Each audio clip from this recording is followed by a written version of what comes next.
Ustaz, ada ayat kursi yang dipajang di dinding, apa hukumnya? Bagus. Bagus. Apa dalilnya? Hadis riwayat Ibnu Abbas, boleh menulis ayat, ditulis ayat kursi, ditulis, setelah ditulis masukkan ke dalam air minum. Setelah ditulis masukkan ke dalam air minum, mandikan bagi perempuan yang payah melahirkan. Riwayat dari Ibnu Abbas. Abdullah bin Abbas radhiyallahu anhu, langsung sahabat Nabi, diminumkan, dimandikan. Tapi yang sudah dibaca cara pertama dituliskan, masukkan ke dalam. Atau mangkok itu mangkok putih model gini, ditulis pakai spidol yang tintanya yang buat tinta racun, nanti diminum mati dia. Tulis di mangkok itu tulis Allahu Akbar, habis itu disiram air, airnya diminum. Kalau ibu bapak ibu pergi umroh nanti ke Makkah, ada tuh namanya mangkok ayat kursi. Namanya mangkok ayat kursi. Mangkok itu memang sudah dicetak, ayat kursi ada ayat kursi dalam. Nah, tinggal tuangan. Itu tulis sendiri. Oleh. Sedangkan itu apalagi dinding. Ketika ada orang mau menghapus kaligrafi dari dinding Masjid Nabawi, semua kaligrafi di dinding hapus karena ini bid'ah nih. Kullu bid'atin dhalalah, kullu dhalalatin finnar. Kebetulan Syekh Muhammad Mutawalli Syahrawi rahimahullah waktu itu mengajar 15 tahun di Universitas Ummul Qura Makkah. Apa kata Syekh Syahrawi? Ketika kalian melihat kaligrafi yang indah, apa yang terpikir dalam pikiran kalian? Oh, indahnya, Masya Allah, Subhanallah. Di mana letak haramnya? Kata Syekh Syahrawi. Maka sampai hari ini kaligrafi di dinding Masjid Nabawi masih tetap utuh. Oh, cantik, indah. Jadi kalau ditulis masalah dalil menulis, dalil menulis disiramkan ke air, ditiupkan, ini ada dalilnya. Bukan kita membuat-buat, memang sudah ada dari sejak zaman salafus saleh. Saya punya kawan, katanya sifat dulu 20 yang wajib kita ketahui itu adalah bid'ah.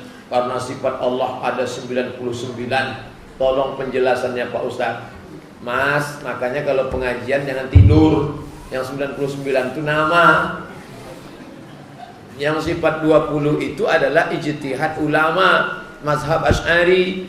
Wujud, qidam, baqa, mukhalafatul hawadis, qiyamuhu bi nafsihi, wahdaniyah, qudrat, iradat, ilmun ayat sama basar kalam. Ada namanya sifat silbiyah, ada namanya sifat ma'ani, ada sifat ma'nawiyah. Maka semuanya total sifat itu 20. Sifat 20 itu diambil dari mana? Dari Quran dan Sunnah.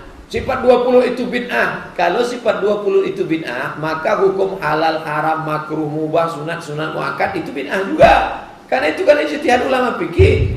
Kalau sifat 20 itu bid'ah, berarti ilmu usul fikih juga bid'ah. Karena ilmu usul fikih itu baru ada muncul tahun 204. Nama kitabnya Ar-Risalah, yang menulisnya Rabi' Al-Muradi, yang nyuruh nulisnya Imam Syafi'i. Rabi' Al-Muradi, sini sebentar. Datang mau Rabi' Al-Muradi, tolong tulis kitabku Ar-Risalah. Itulah ilmu usul fikih. Berarti bid'ah lah ilmu usul fikih itu. Itu baru ada abad ketiga, tahun 204 zaman Imam Syafi'i. Kalau begitu ilmu hadis juga bid'ah. Karena ilmu hadis belum ada pada zaman Nabi. Ilmu hadis baru ditulis oleh Rama Hurmuzi pada abad keempat. Nah, jadi orang ini jahil bin Bahlul, gak paham dia. Semua itu dasarnya dari mana? Dari Quran dan Sunnah. Kita tidak perlu pakai sifat 20, langsung aja ke Quran dan Sunnah. Emang sanggup mau mengkaji ini dari awal? Coba tunjukkan mana ayat-ayat tentang sifat Allah. Membaca aja pontang-panting. Mari kembali ke Quran dan Sunnah. Begitu dibuka, coba baca. Bentar ya, kita buka Quran depak dulu. Kembali ke Quran melalui terjemahan Departemen Agama. Begitu juga dengan sifat 20. Ente kalau mau berijtihad, ya beristilah. Mau buat sifat berapa? Mau sifat 100, mau sifat 200.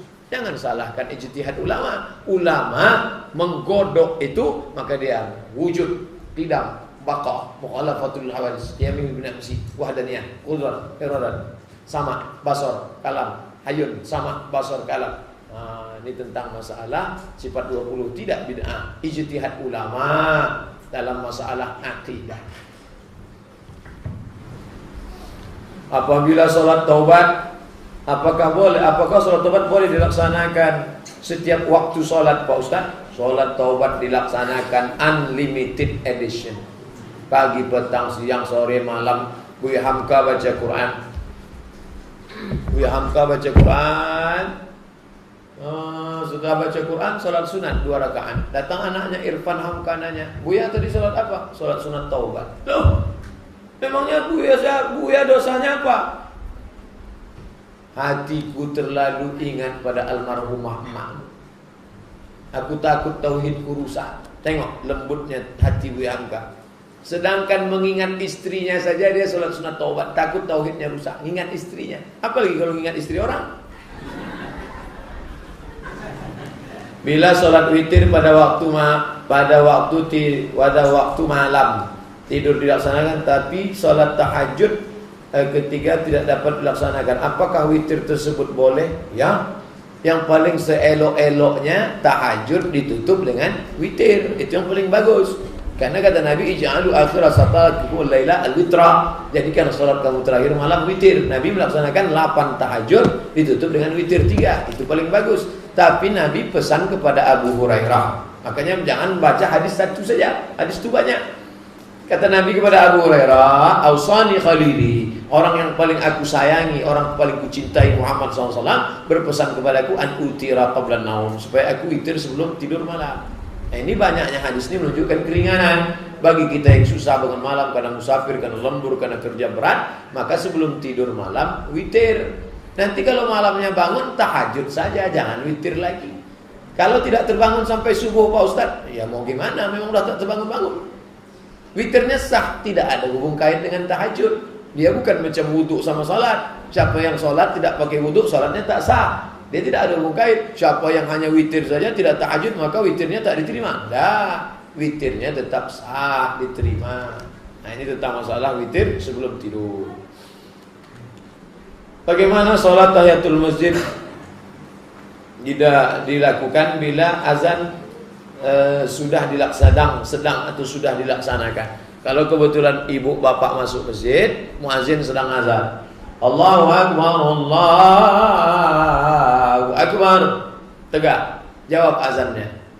Kenapa nunggu jawab azan? Karena kata Nabi, siapa yang menjawab seruan azan, mengucapkan seperti yang diucapkan muazin, kecuali hayya 'alas shalah al falah diucapkan la haula wala quwata illa billah, ditutup dengan doa wasilah, Allahumma rabb hadhihi da'wati tammati was salatil qa'imah ati sayyidina Muhammadan al wasilata wal fadilah wasyarafa wad darajatal aliyata rafi'ah wa ba'athu Allahumma maqama mahmudan alladhi wa'ata, ditutup dengan innaka la tukhliful mi'ad halat lahu syafa'ati yaumil qiyamah, maka layaklah dia mendapatkan syafaatku hari kiamat.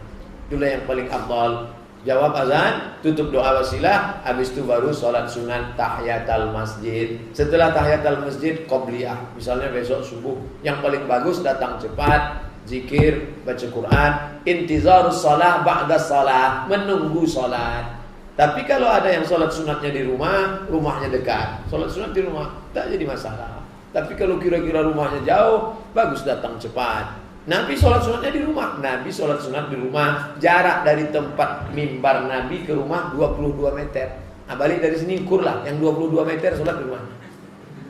Tapi kalau terlalu jauh, nanti dia datangnya masbuk, lambat terus. Ada hadis lain menyebut intizarus sholat. Ini rumah kamu jauh dari sholat. Belok kanan Pak Ustaz, belok kiri, belok kanan, belok kiri, belok kanan, belok kiri. Sampai dia pun tak ingat dah berapa kali belok. Nah, oleh sebab itu maka pilihannya dua. Kalau dia datang cepat, bagus. Tapi kalau dia datang terlambat, hanya cukup untuk 2 rakaat. Nampak sudah jam dinding. 2. Hanya tinggal 2 menit lagi. Tak mungkin 2 salat. Maka laksanakan qabliyah subuh saja. Karena tak mungkin tahiyatul masjid. Kalau yang dilaksanakan tahiyatul masjid tak dapat qabliyah subuh. Tapi kalau yang dilaksanakan qabliyah subuh, otomatis dapat tahiyatul masjid. Tapi jangan gara-gara ini datang lambat terus.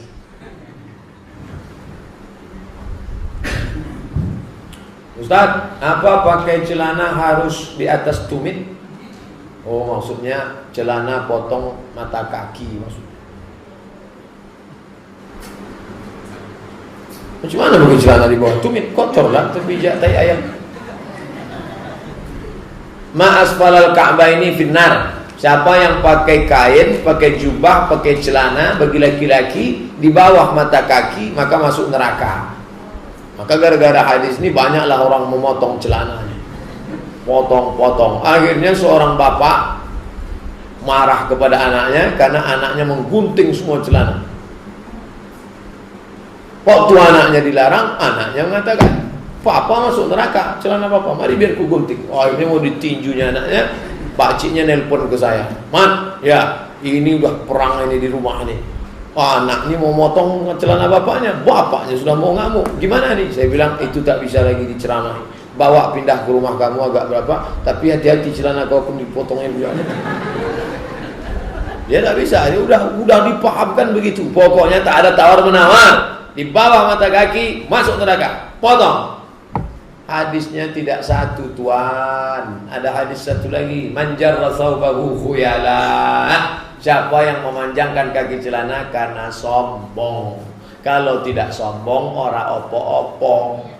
Kalau tidak sombong, enggak apa-apa, kata Imam Syafi'i. Kalau tidak sombong, tidak apa-apa, kata Imam Nawawi dalam kitab Riyadhus Shalihin. Kalau tidak sombong, tidak apa-apa, kata Imam Nawawi dalam kitab Al-Minhaj Syarah Sahih Muslim bin Hajjaj. Kalau tidak sombong, tidak apa-apa, kata Imam San'ani dalam Subulus Salam. Kalau tidak sombong, tidak apa-apa, kata Syaukani dalam Nailul Autar. Kalau tidak sombong, tidak apa-apa, kata Syekh Atiyah Saqar dalam Fatwa Azhar. Kalau tidak sombong, tidak apa-apa, kata Syekh Yusuf Qardawi dalam kitab Kaifa Nata'amal Ma'as Sunnah.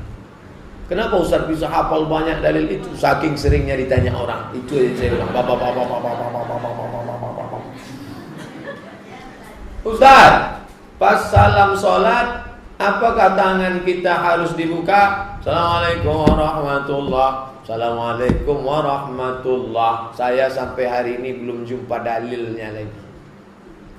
Kalau dalilnya ada 3, saya sebut 3. Kalau ada 4, saya sebut 4. Kalau ada 2, saya sebut 2. Kalau tak ada, saya sebut tak ada. Tentang menggerakkan telunjuk, 4. Syafi'i angkat sekali. Asyhadu an la ilaha illallah. Syafi'i. Hanafi angkat sekali, turun sekali. Asyhadu an la ilaha illallah. Hambali angkat setiap ketemu lafaz Allah, at-tahiyatul barakatuh salawatu thayyibatuillah. Assalamualaikum ayuhan nabi wa rahmatullah. Assalamualaikum wa ala ibadillah. Asyhadu an la ilaha illallah, asyhadu anna muhammadar rasulullah. Allahumma shalli ala Muhammad. Sedangkan mazhab Maliki bergerak dari awal sampai akhir, at-tahiyatul barakatuh salawatu thayyibatuillah. Kalau ada 4, saya sebut 4. Tapi kalau tak ada, saya sebut tak ada. Maka membukakan tangan tak ada sama sekali. Hanafi, Maliki, Syafi'i, Hambali tak ada. Oleh sebab itu saya kalau sholat, Assalamualaikum warahmatullah. Assalamualaikum warahmatullah. Ini kalau dia tanya dalil. Ustaz, kita sebenarnya pakai mazhab apa Ustaz? Saya pakai mazhab Syafi'i, tapi tidak 100% Syafi'i. Loh, Ustaz enggak 100% Syafi'i? Enggak. Karena kalau 100% Syafi'i itu beli aqua. Tadi saya sebelum kemari beli beras, mampir ke warung sebentar beli beras. Saya tak pakai akad. Kalau mazhab Syafi'i pakai akad. Aku beli beras ini merek kuda laut 135.000 tunai. Jadi tak ada pakai akad. Nah, itu. Pernah tak ibu bapak beli aqua? Aku beli aqua ini beratnya 600 ml, harga 3.500 tunai. Pernah tak? Tapi waktu saya pergi ke Pasir Pangarayan, Rokan Hulu, saya beli langsat di tepi jalan. Beli langsat, Acik, beli langsat 1 kilo. Pas 1 kilo, pas saya masuk, jual yo, kata, boleh. Di Rokan Hulu orang masih mazhab Syafi'i. Jual yo, boleh. Dia masih pakai akad. Itu mazhab Syafi'i. Jadi kalau ada orang mengatakan, tadi waktu saya imam, itu Fatihahnya mazhab Syafi'i. Mazhab Syafi'i bismillahnya jahar. Bismillahirrahmanirrahim. Itu mazhab Syafi'i. Kalau Hanafi sama Hambali bismillahnya tak berbunyi. Alhamdulillahirabbil alamin. Yazid Al-Fida, itu Hambali itu. Sedangkan kalau Maliki tak pakai bismillah sama sekali. Allahu akbar.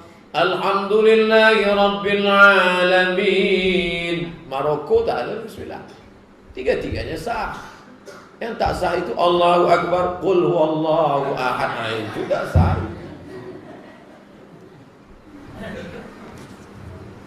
Apa hukumnya menggantung foto dalam rumah Pak Ustaz? Yang satu mengatakan foto itu sama macam patung. Kebanyakan orang Saudi Arabia, foto sama patung kata dia. Maka kalau dihukumnya foto sama patung, meletakkan foto di rumah sama dengan meletakkan patung. Kalau patung tidak boleh, foto pun tak boleh. Tapi kata Syekh Qardawi, Syekh Muti'i, Syekh Sya'rawi, katanya patung tak sama foto. Kenapa? Karena patung itu timbul, matanya dicetak, diukir, dipahat, dibentuk. Itu makna yusawwir. Kalau disenter ada bayang-bayangnya. Begitu juga dengan lukis. Orang melukis itu wajahnya diukir, bibirnya, mulutnya, dagunya. Coba tengok orang melukis. Sedangkan foto enggak. Foto itu kan alat yang diciptakan oleh orang kafir untuk merekam cahaya pada jam 8. Saya rekam saya. Ada saya bentuk matanya, ada? Tak ada. Maka berdasarkan yang kelompok ini, foto tak sama dengan patung. Di situ letaknya. Yang ini mengatakan foto sama dengan patung. Sedangkan yang ini tidak, foto tak sama dengan patung. Itu masalah hukum foto.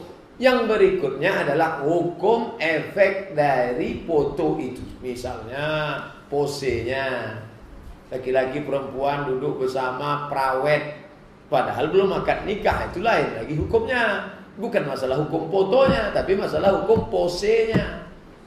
Dibuatlah foto bininya 20 tahun lalu yang belum berjilbab, dipajang di ruang tamu. Masuk kawan menengok.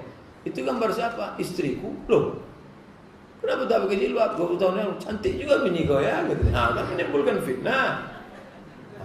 Jadi itu sebabnya. Jadi kalau ada orang mengatakan tak boleh foto, tak boleh letaknya di mananya. Ini tentang masalah. Ustadz di ruang tamu ada gambar istri Ustadz tadi. Ruang tamu saya tak ada. Gambar Ustadz, gambar saya ada. Gambar saya waktu di Mesir, gambar saya di salju waktu di Maroko. Tapi gambar istri saya tak ada. Ustaz, apakah murtad kalau harus dibunuh? Salasun, ada 3 kelompok manusia yang halal darahnya. Halal darahnya artinya boleh dipancung tengkuknya. Yang pertama, an-nafsu bin nafsi, pembunuh. Dalam Islam orang yang membunuh itu hukum pancung. Yang kedua, as-sayyibuz zani, sudah menikah tapi berzina. Maaf cakap. Kalau ada orang menikah, udah nikah berzina juga, itu ditanam sekerat badan, setengah lempar batu sampai mati. Yang ketiga, at-tariku lidini, murtad. Orang murtad itu dipancung kepala. Hukum Islam. Tapi di tempat kita sekarang orang murtad ikut caleg malah menang. Anggota legislatif. Apakah tafsir surat Al-Maidah ayat 51 membahas tentang memilih pemimpin keluarga, bukan pemimpin negara? 3 dalam tafsir At-Tabari. Tidak boleh pada perang Uhud mengambil orang Yahudi sebagai penolong. Uhud perang yang akan dilawan pasukan kafir Quraisy Abu Sufyan dari Makkah. Kawan terdekat Yahudi di Madinah. Tapi Yahudi ini pembelot, penipu, menggunting dalam lipatan, menjegal kawan seiring, musuh dalam selimut. Ya ayyuhalladzina amanu, wahai orang beriman, la tattakhidul yahuda, jangan kau angkat Yahudi wan Nasara, Nasrani aulia menjadi penolong kalian nanti melawan. Jangan. Itu pertama. Yang kedua, tak boleh menjadikan mereka sebagai pemegang rahasia. Maka ayat itu bercerita tentang aliansi, teman berkongsi, kawan memegang rahasia, lebih-lebih pemimpin. Memahami ayat jangan tekstual. Nanti kalau dipahami ayat tekstual, ada orang menempeleng ayahnya, menempeleng emaknya. Lepak. Kenapa kau tempeleng emakmu? Coba tengok ayat dalam Al-Quran. Fala taqul lahuma uff. Yang tak boleh itu mengatakan ah. Mengatakan ah tak boleh, nempeleng boleh. Gimana memahami ayat itu? Sedang mengatakan ah aja tak boleh, apalagi sedang mengambil kawan setia aja tak boleh, apalagi jadi gubernur. Sedang mengangkat dia sebagai teman aliansi aja tak boleh, apalagi mengangkat dia jadi anggota DPR. Mengangkat dia sebagai teman berbagi rahasia saja tak boleh. Dan ayat yang melarang pemimpin kafir bukan hanya Al-Maidah 51 saja. Kenapa itu yang diributkan? Kebetulan itu yang terbaca Ahok. Itulah satu-satunya alat yang bisa menjerat leher Ahok. Itu maka diributkan. Yang lain banyak. Ya ayyuhalladzina amanu wa orang beriman, atiiullah ta'ala kepada Allah, wa atiiur rasul ta'ala kepada rasul, wa ulil amri ta'ala kepada pemimpin. Pemimpin yang bagaimana? Baca ayat sebelumnya. Innallaha ya'murukum an tu'addul amanat, yang amanat. Amanat tertinggi adalah agama. Sedang Tuhannya saja dia khianati, apalagi rakyat. Maka pemimpin yang diangkat itu adalah dijelaskan dalam hadis. Siapa dia? Al-imamul adil, pemimpin yang adil. Ustaz, gimana hukumnya jari ketika tahiyat akhir? Nah, kan? Sudah terjawab duluan tadi kan? Syafi'i angkat sekali, asyhadu an la ilaha illallah. Hanafi angkat sekali, turun sekali, la ilaha illallah. Hambali bergerak setiap ketemu lafaz Allah. Tahiyatul barakatuh salawatullah. Assalamualaikum ayuhan nabi wa rahmatullah. Sedangkan Maliki bergerak tahiyatul barakatuh.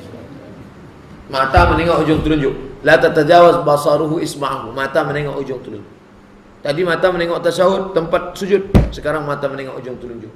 Bilang alamina innaka hamidum majid. Tambah lagi. Allahumma firli ma qaddamtu wa ma akhartu wa ma asrartu wa ma a'lantu wa ma asraftu wa ma ta'ala bihi minni. Anta al-muqaddim wa anta al-akhiru la ilaha illa anta subhanaka inni kuntu minadh zalimin. Tambah lagi. Allahumma inni a'udzubika min adzabi jahannam wa min adzabil qabri wa min fitnatil mahya wal mamat wa min syarri fitnatil masiihid dajjal. Tambah lagi. Allahumma inni ala dzikrika wa syukrika wa husni ibadatik. Assalamualaikum warahmatullahi. Assalamualaikum warahmatullahi. Itu tentang menggerakkan telunjuk. Ustaz, gimana ketika air hanya diam saja, tidak gerakkan, dan mata tak menghadap ke ujung? Mata menengok ujung. Saya bergeraknya sekali saja. Asyhadu an la ilaha illallah. Sampai akhir saya tak turun dan saya menengok ujung telunjuk. Yang saya tengok telunjuk saya, bukan telunjuk orang. Coba tengok ujung.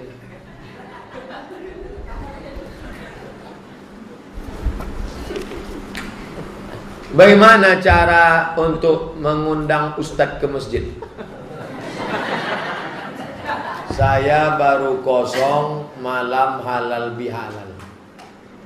Sampai dari sekarang ini bukan saya mau nyombong mengaku, tidak. Supaya saya kasih tahu, nanti jangan tersinggung waktu saya ditelepon atau SMS. Mohon maaf ya Pak, saya baru bisa kosong halal bihalal seminggu setelah Idul Fitri. Nah, barulah. SMS saja ke nomor, nanti saya balas. Ustadz, jadwal ceramah Ustadz di mana saja? Besok subuh di An-Nur. Satu-satunya masjid yang seminggu sekali hanya An-Nur saja. Yang lain sebulan sekali. Di musola kita sebulan sekali. Itu pun mohon maaf pada Tuan Haji Muktamar udah absen sekali. Ini 2 bulan. Nah, jadi yang rutin sepekan sekali hanya An-Nur saja. Yang lain sebulan sekali. Di zaman teknologi sekarang, bolehkah kita mendengarkan baca Quran melalui HP? Boleh. Dengarlah melalui HP, download MP3, no mobil. Itu kalau pakai adik-adik, pakai HP YouTube, YouTube tulis itu yang perempuan, cari qari'ah perempuan dari Mesir, namanya Sumaya Dib. Sumaya Dib. Sumayadib, Sumaya Dib. Yang perempuan, yang laki-laki jangan. Karena Sumaya Dib itu cantik. Yang perempuan tentu tengok perempuan. Adapun yang laki-laki, carilah qari laki-laki. Nah, dengarkan. Selama di kendaraan dengar. Bismillahirrahmanirrahim. Wah, kita pun mendengar. Jangan ini mengangguk. Ustaz nengok pas lampu merah. Oh, hebat betul. Apa itu juga? Rupanya lagu India. Ini lagu. Jangan jadikan dia sebagai nada panggil, nada dering. Tak boleh. Mufti Mesir Syekh Ali Jum'ah mengharamkan. Karena kalau kita ini putus dia. Bismillahir. Halo. Wakafnya tak betul. Wakaf alif tidaknya rusak. Apalagi yang paling bahaya, dibawa ke Masjid An-Nur, masuk ke WC, berbunyi di dalam WC. Haram, tak boleh. Tak boleh. Apakah boleh Pak Ustadz di usia lebih kurang 40 tahun kita kekah, mengakekahkan diri sendiri? Boleh. Yang seelok-eloknya umur 7 hari. Kalau tak bisa 14. Kalau tak bisa 21. Tak bisa 21, tak usah tengok-tengok tanggal lagi, 25, sebulan, setahun, 2 tahun, 3 tahun. Pak Ustaz, boleh saya akikah sekaligus nanti waktu khitan anak saya sekaligus akikah? Tanggung Bu, langsung aja akikah, khitan, nikah sekalian. Mana tahu dulu waktu muda tinggal di kampung, orang tua susah, sekarang sudah mapan, pegawai, duit banyak, akikahlah. Apa dalilnya? Hadis aqa'an nafsihi ba'da ma bu'itsa nabiyyan. Nabi mengakikahkan dirinya sesudah jadi nabi. Jadi Nabi 40 tahun. Hadis itu sahih kata Syekh Albani. Beli kambing. Kapan akikahnya? Besok. Besok libur. Insyaallah saya datang besok. Tapi besok kalau mau akikah saja. Jangan minta ayun pakai marhaban.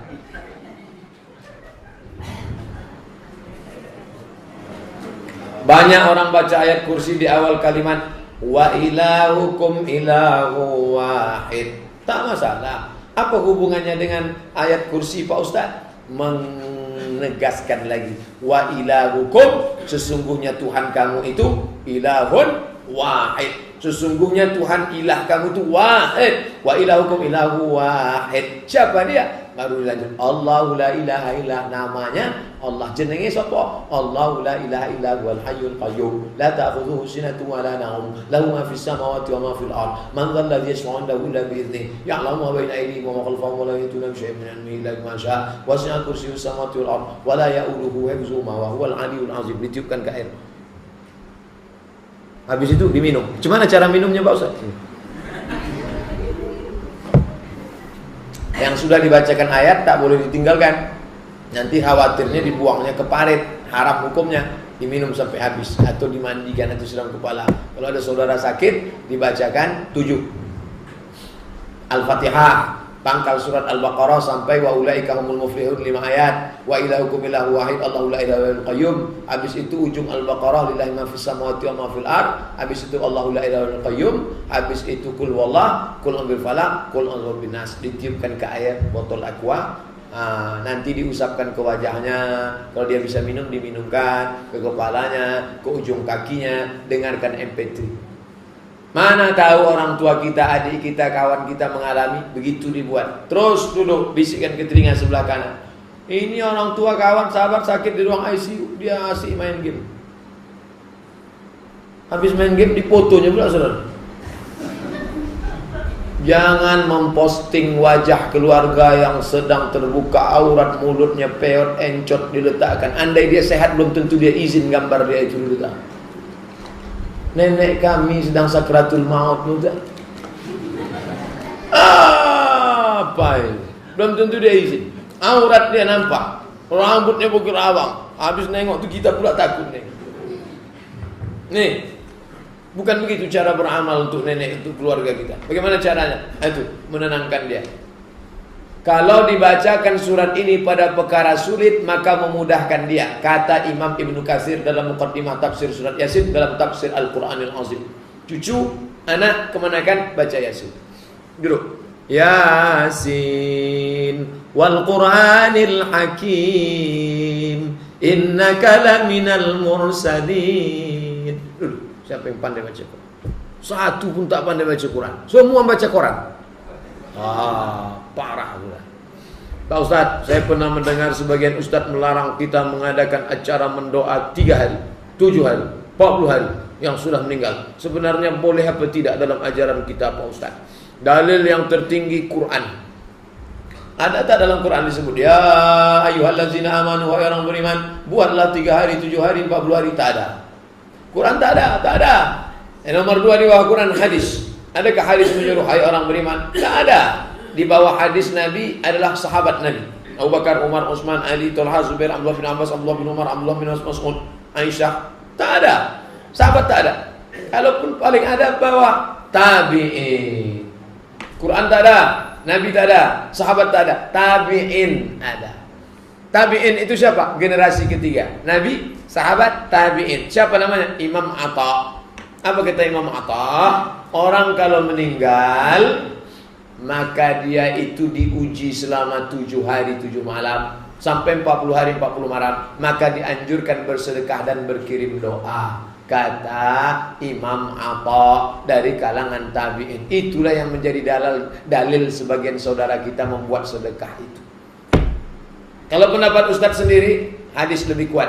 Apa kata hadis? Isna'u ta'aman li ali Ja'far. Ketika Ja'far meninggal, buatkanlah makanan untuk keluarga Ja'far. Nanti kalau ada keluarga tetangga kawan sahabat meninggal, kasih tahu dia, Bu, jangan buat makanan ya.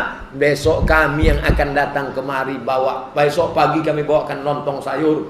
Siangnya akan bawa nasi bungkus. Bapak Anu akan bawa aqua, Bapak Anu akan bawa gulai, Bapak ini. Bapak bawa apa? Saya ikut makannya bersama kalian nanti. Isna'u ta'aman li ali Ja'far. Tapi kalau anaknya mau sedekah, sampai. Mana dalilnya? Ya Rasulullah, ummi matat, mak saya mati. Apa atasaddaqu anha? Kalau saya buat sedekah, sampai tak makanan ini? Kata Nabi, sampai.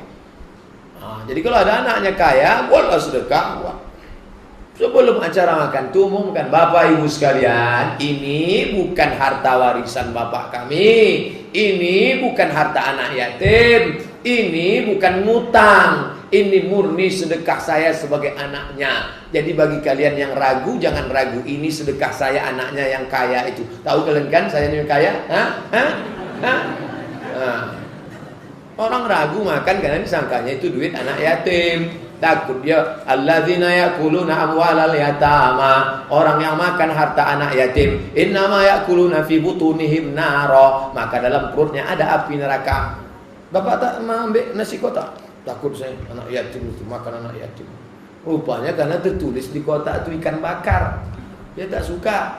Begitu dikasih, ini Pak ada ayam. Ayam tuh ya aku bawa lah.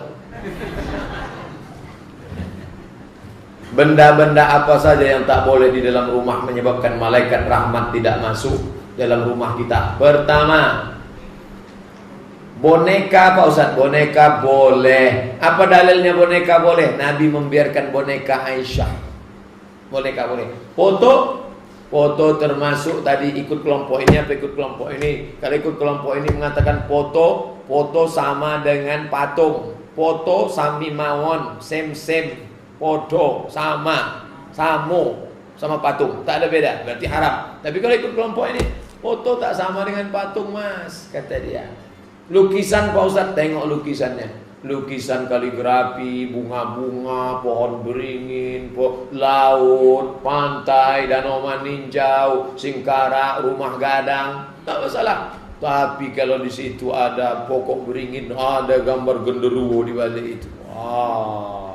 Gambar hantu, gambar setan, maka berdiamlah dia di dalam. Apalagi makhluk yang tidak masuk malaikat. La nadkhulu fi, kami tak masuk ke dalam fihi kalbun. Kalau di situ ada kalbun, anjing.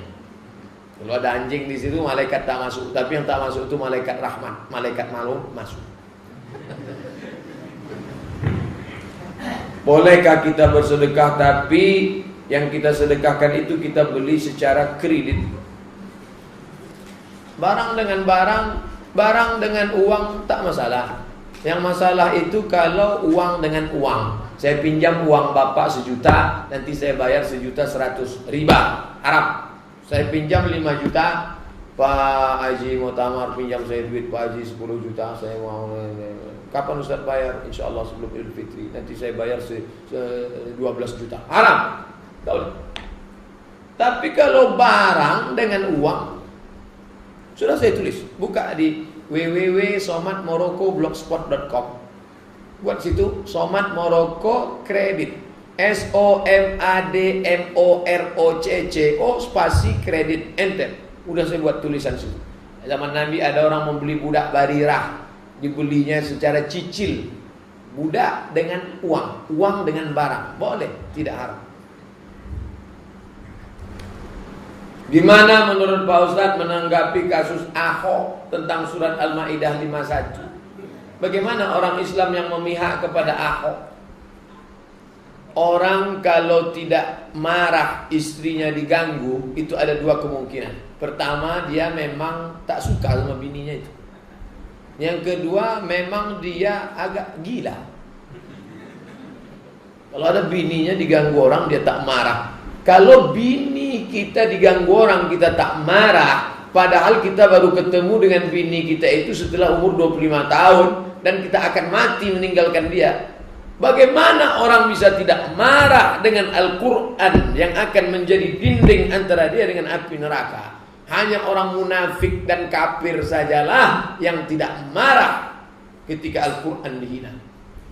Dua kemungkinan dia. Kalau tak munafik, dia kafir. Tak ada rasa dia. Dia sudah mati rasa. Kaki dicubit tak mempat, tak terasa. Kenapa? Mati rasa. Dia bukan mati rasa pada kaki kesemutan. Rasa agamanya sudah tak ada. Padahal kita berdoa, Allahumma inna nas'aluka salamatan fiddin. Dia dinnya sudah mati sudah. Orang kalau sudah mati agamanya, fakabbirhu arba'an liwafatihi, kabbir arba'an, takbir 4 kali untuk dia. Allahumma fir lahu warhamhu wa'afi. Dia sudah mati sebelum Israel datang. Mati dia. Makanya kata Buya Hamka rahimahullah, kalau engkau tidak marah ketika agamamu dilecehkan orang, maka pakailah kain kafan. Sudah mati. Pak Ustaz, apa hukum bernyanyi dan mendengarkan lagu pop, dangdut dan sebagainya? Al-Ghina beli buku judulnya Fikih Musik. Fikih Zakat Qardawi udah punya? Udah. Fikih Puasa udah. Fikih Musik belum? Beli Fikih Musik. Dicetak oleh Gib Gemma Insani Press. Di situ sampai pada kesimpulan bahwa musik itu sama seperti obrolan ngomong. Kalau baik, baik. Kalau tak baik, tak baik. Lagu Maher Zain boleh. Lagu opik tak masalah. Lagu religi tak masalah. Lagu ingat mati tak masalah. Lagu Bila Israel tak masalah. Lagu Salatullah Salamullah tak masalah. Lagu Jawa tengok dulu. Kalau lagu agama, ler ilir anak nama sumilir tak ijo royo royo manten anyar.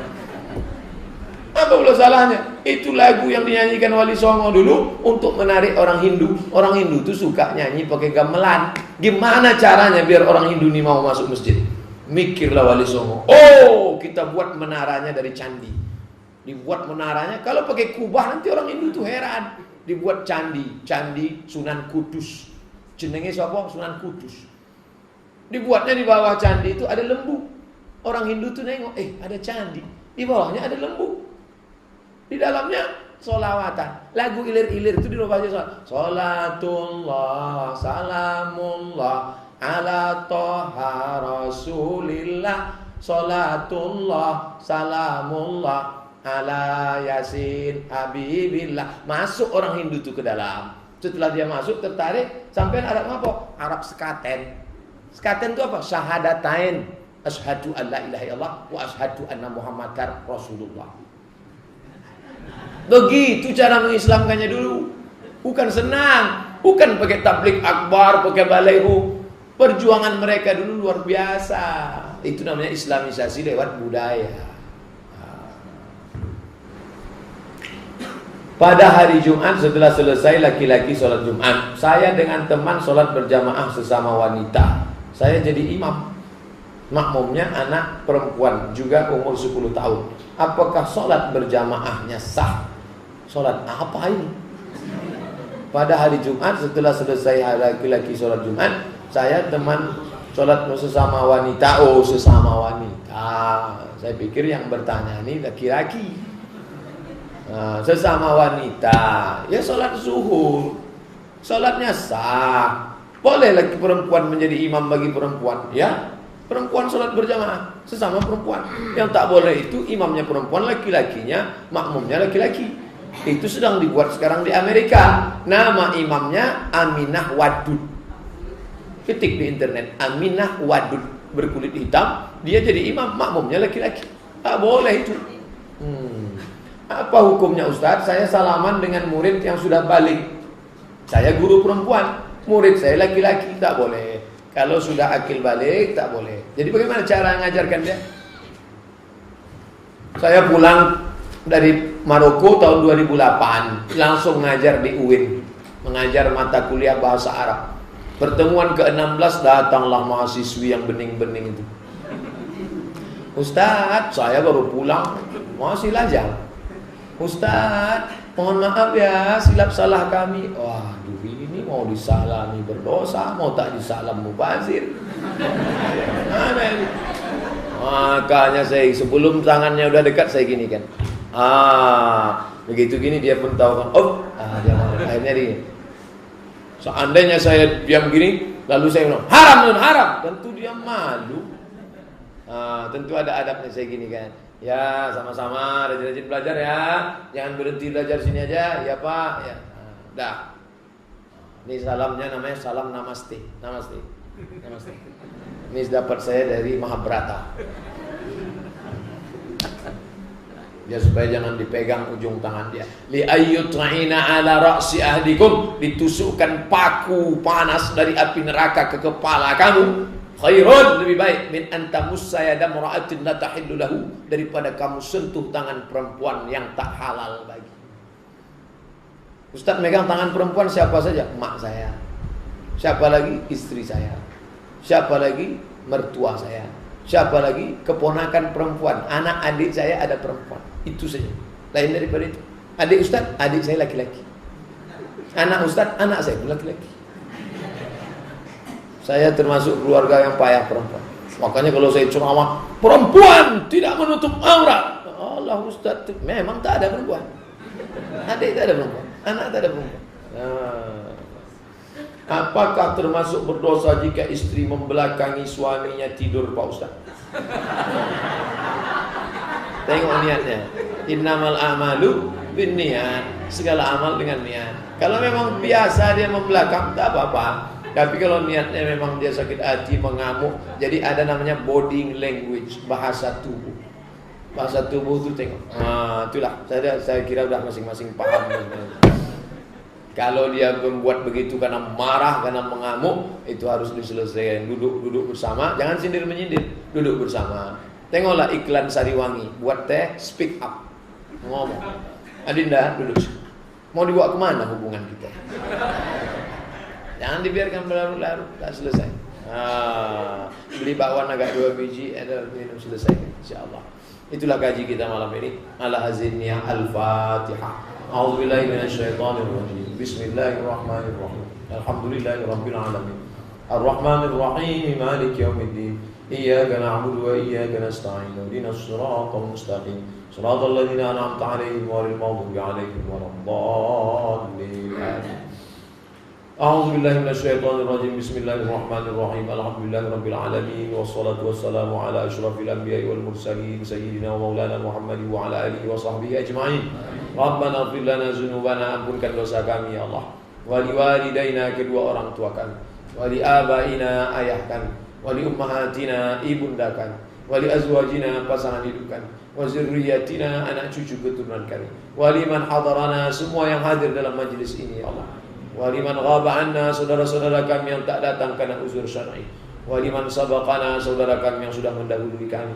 Allahumma ja'al kuburahum rawdatan min riyadil jinan, jadikan kubur mereka salah satu dari taman surgamu ya Allah. Wala taj'al kuburahum hufratan min hufar niran, jangan jadikan kubur mereka salah satu dari lubang neraka-Mu ya Allah. Allahumma ansur man nasaraddin, tolong saudara kami yang menolong agamamu ini ya Allah. Waqtulil kafarata wal musyrikin, hinakan, rendahkan, matikan, binasakan orang-orang yang sedang merendahkan agamamu ya Allah. Allahumma farrij jam'ahum wa syaddid syamlahum waj'alhum fi nuhurihim, pecahkan persatuan mereka, buat mereka menjadi tercerai-berai, matikan mereka. Allahumma al'anhum la'nan tawila, laknat mereka dalam laknat yang berkepanjangan ya Allah. Adapun saudara kami yang masih bisa disadarkan, Allahumma hadi qaumana fa innahum la ya'lamun, berikan hidayah kepada kaum kami karena mereka berbuat salah karena tak tahu. Allahumma inna nas'aluka salamatan fid din, beri kami keselamatan dalam agama, wa afiatan fil jasad, sehatkan badan kami, wa ziyadatan fil ilmi, tambahkan ilmu kami, wa barakatan fil rizqi, berkahi rizqi kami, wa taubatan qabla al-maut, beri kami taubat sebelum mati, wa rahmatan indal maut, curahkan pada kami rahmat ketika kami mati, wa maghfiratan ba'dal maut, berikan kami ampunan sesudah kami mati. Allahumma awin alaina fi sakaratil maut, ringankan kami waktu menghadapi sakaratul maut ya Allah. Wa najatan minan nar, selamatkan kami dari api neraka. Wal afwa indal hisab, maafkan segala amal kami ketika nanti semua amal dihisab di hadapan-Mu ya Allah. Allahumma khtim lana bi husnil khatimah, tutup umur kami dengan husnul khatimah. Wa la takhtim alaina bi su'il khatimah, jangan tutup umur kami dengan su'ul khatimah. Allahumma ja'al akhir kalamina 'inda intihai ajalina, jadikan ajal kami berakhir dengan keluar dari mulut kami adalah kalimat la ilaha illallah. Rabbana atina fid dunya hasanah wa fil akhirati hasanah wa qina adzabannar. Wa sallallahu ala sayyidina Muhammad wa ala alihi wa sahbihi wa sallam. Walhamdulillahi rabbil alamin. Taqabbalallahu minkum minna wa minkum taqabbal ya. Terima kasih perhatian Bapak Ibu. Mohon maaf atas segala kesilapan. Assalamualaikum warahmatullahi wabarakatuh.